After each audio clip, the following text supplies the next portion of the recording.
Do you have horses? Do you want to get horses or alpacas or goats and you want to live in the Colorado foothills? I've got a story for you of a neighbor who did just that and made $1 million mistake. Stay tuned.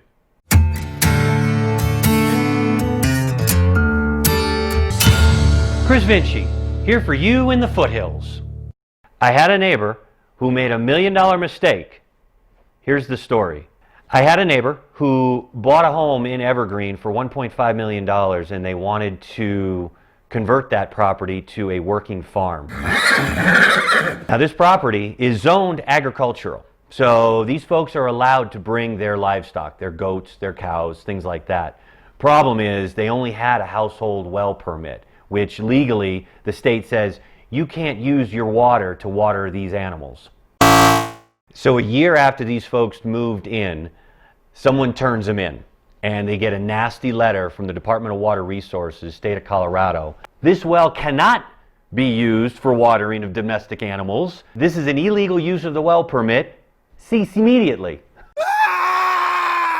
Now these folks have to make a hard decision. Pay a ton of money and go to water court and change the permit.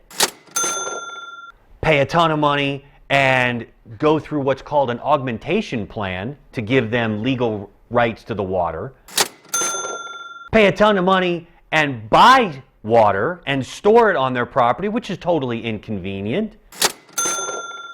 Or sell the property and lose a ton of their investment to create this farm.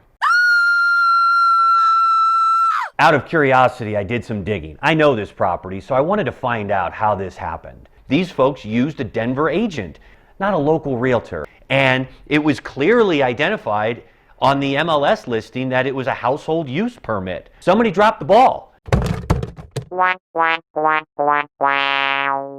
And this really ticks me off because these people, spent $1.5 million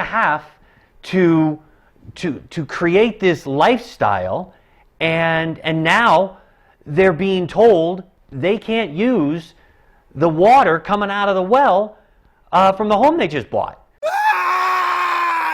When I work with my buyers who want horse-friendly property, the first thing I do is I'll go to the state website and I'll pull the permit. Folks that are coming into the foothills are like, what do you mean they don't have the right well? What do you mean a well permit? Don't I get water rights? People just need to understand any property less than 35 acres most likely are going to have what's called a household use permit, which means only household. You can't water your horses. You can't irrigate a garden. You can't even wash a car, technically, with a household use permit. This kind of mistake is not something that would happen to me. I know where to go. I'll pull the permit. I'll find out what legal use of the water can be done on this property. I take it seriously.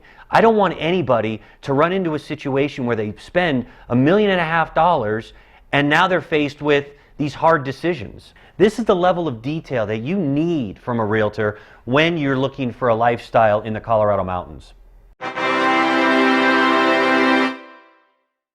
For more on mountain living, click here.